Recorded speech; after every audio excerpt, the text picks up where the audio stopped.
PS परिहार channel में आपका स्वागत है। सुबह के इस वीडियो में ऐसी सूचनाएं होती हैं जो विभिन्न समाचार पत्रों पर छाई हुई होती हैं और विद्यार्थियों के लिए आवश्यक होती हैं। तो आइए शुरू करते हैं और देख लेते हैं कि आज के समाचार पत्रों में विद्यार्थी जीवन से संबंधित कौन कौन सी सूचनाएं। तो वीडियो को जल्दी से लाइक कर दें, शेयर कर दें। जिन छात्रों ने चैनल को सब्सक्राइब न किया हो तो जल्दी से सब्सक्राइब कर लें ताकि आप लोगों को इसी प्रकार की ऑथेंटिक अपडेट्स सबसे पहले मिलती है। सबसे पहले बात करेंगे पीसीएस की। लिखा पीसीएस के एक पद पर 3,295 दावेदार, आवेदन की प्रक्रिया पूरी। 5,70,000 अभ्यर्थियों की दावेदारी।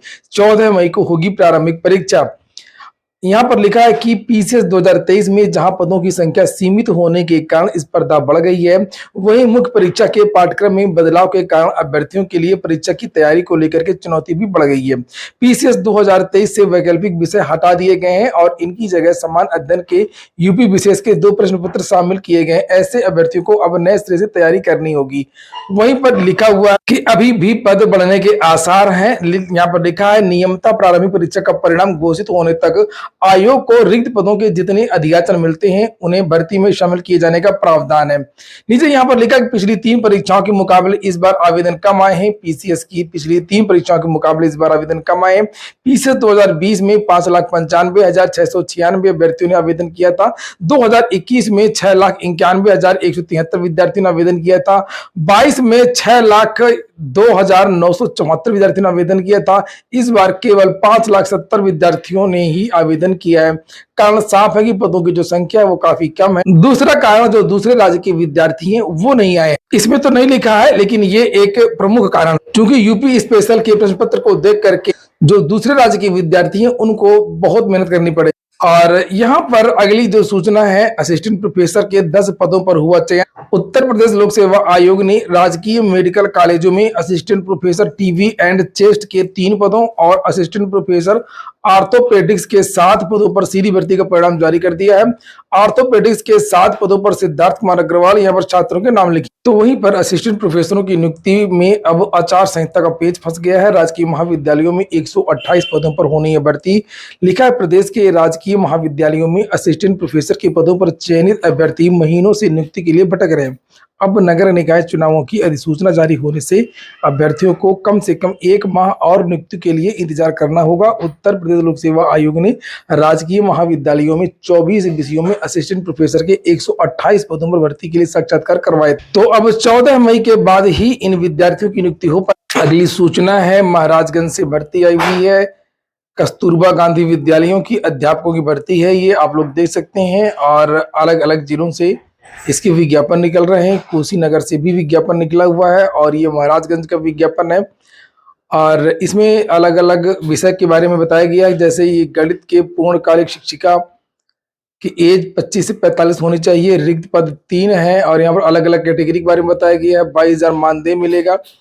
विज्ञान के शिक्षक की भर्ती निकली है, पदों के बारे में जानकारी दी गई है। अंग्रेजी शिक्षिका की भी भर्ती निकली हुई है, जिसे आप लोग यहाँ पर देख सकते हैं। कल भी मैंने इसके बारे में वीडियो बनाया था। कल के समाचार पत्र के माध्यम से भी जानकारी दी गई थी और आज के समाचार पत्र के माध्यम से भी जानकारी दी गई है। तो अगर आप लोग कस्तूरबा गांधी आवासीय विद्यालयों में शिक्षक बनना चाहती हैं तो ये यहाँ पर ये योग्यताएं वगैरह लिखी हैं, इसे आप लोग देख सकते हैं और आवेदन कर सकते हैं। एमबीबीएस की 1400 सीटें अगले साल बढ़ जाएंगी। प्रदेश में अगले सत्र से 14 मेडिकल कॉलेजों में एमबीबीएस की पढ़ाई शुरू करने की तैयारी है। इन कॉलेजों के शुरू होने से करीब 1400 सीटें भी बढ़ जाएंगी और इसके लिए चिकित्सा शिक्षा विभाग ने प्रयास शुरू कर दिया है। प्रधानाचार्यों की तैनाती के बाद अब मान्यता लेने की तैयारी शुरू हो गई है। कार्यदायी संस्थाओं को निर्देश दिया है कि जल्द से जल्द निर्माण कार्य पूरा कर लिया जाए ताकि नेशनल मेडिकल काउंसिल की टीम के सामने सभी व्यवस्थाएं दुरुस्त मिले। तो टोटल जो अब सीटें हैं वो यहाँ पर लिखी हुई है, हो जाएंगी 5,208। अगली सूचना एलटी ग्रेड शिक्षक भर्ती के बारे में है। लिखा अर्हता तय न होने के कारण फंस गई है एलटी ग्रेड शिक्षक भर्ती पर जोर, अर्हता पर गंभीर नहीं है। अफसर 4 महीने में एक बार भी नहीं हुई है। हाई पावर कमेटी की बैठक 22 नवंबर के आदेश से गठित की गई थी। कमेटी एक और मुख्यमंत्री योगी आदित्यनाथ उत्तर प्रदेश शिक्षा सेवा चयन आयोग के गठन पर जोर दे रहे हैं, तो वहीं पर दूसरी ओर शिक्षा विभाग के अधिकारी अर्हता को लेकर के गंभीर नहीं है।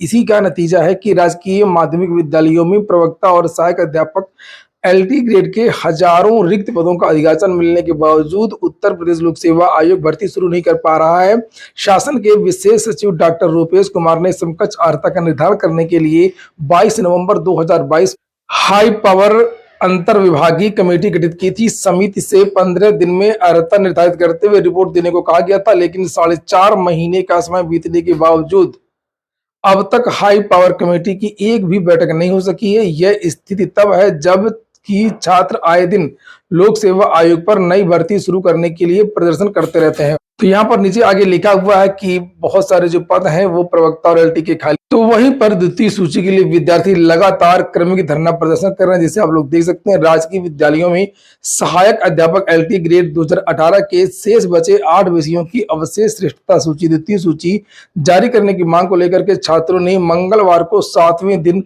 उत्तर प्रदेश लोक सेवा आयोग पर अनशन जारी रखा। प्रतियोगी छात्र मोर्चा के अध्यक्ष विकी खान का कहना है कि 15 अप्रैल तक अगर सूची जारी नहीं की जाती है तो छात्र आमरण अनशन शुरू कर दें। माध्यमिक शिक्षा सेवा चयन बोर्ड की सूचना है, आपत्ति लगाने पर अटक गए रुके पैनल वाले मंडलों के चयनित प्रधानाचार्य।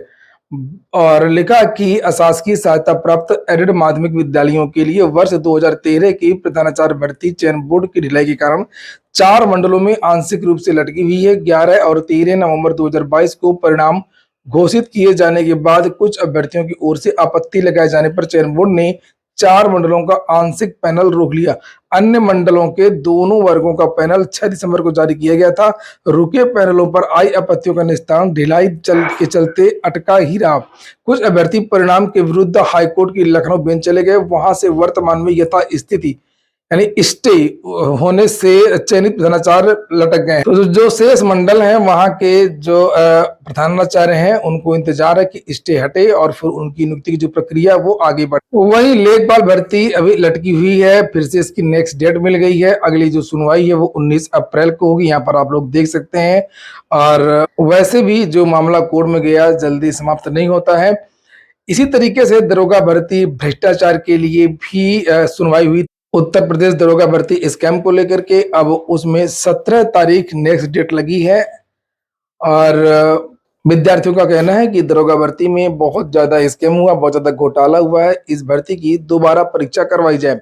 वहीं पर नई नोटिस वगैरह की बात करें यूपी ट्रिपल एससी की, अगर तो यूपी ट्रिपल एससी में मैंने पहले भी आप लोगों से कहा था कि जब तक ये वन रक्षक भर्ती की दौड़ है तब तक आप लोगों को यूपी ट्रिपल एससी से बहुत ज्यादा चीजें देखने को नहीं मिलेंगी। और अब तो वैसे भी आचार संहिता लग गई है और इसलिए 1 महीने तक लगभग सभी भर्तियों की जो प्रक्रिया वो ठप ही रहेगी।